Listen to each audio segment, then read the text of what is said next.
Prostatitis is a common condition.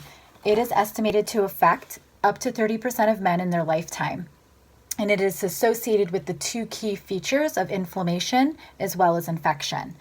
Prevalence occurs more frequently in men between the ages of 35 and 50, and there are varying subtypes associated with prostatitis, and that includes the following. This is acute bacterial prostatitis, chronic bacterial prostatitis, chronic pelvic pain syndrome, and asymptomatic inflammatory prostatitis. As far as the etiology behind what can cause this, it is varied, and it can involve infective agents, anatomical situations, or just changes in anatomy or the anatomy of the gentleman.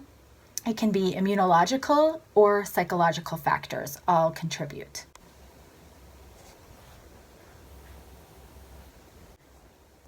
And our case study is regarding Mr. Weber. Mr. Weber is a 42-year-old male. He presents to the primary care physician, the advanced nurse practitioner, for 1 week, complaints of 1 week of symptoms for fever, fatigue, low back pain, and perineal pain. He also reports some dysuria and nocturia and pain with ejaculation. This is the third visit in the last 6 months for similar complaints and signs and symptoms. He does have a positive history for stomach ulcer, and from 2016, which he takes omeprazole. He has a history of low back pain, which is mild. He takes over-the-counter naproxen as needed, and mild stress-related anxiety, in which he takes Ativan as needed.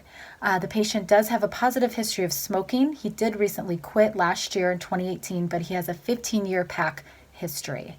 As you can see, he does have some other vitamins that he takes, and he works as a contractor for residential homes. He is single.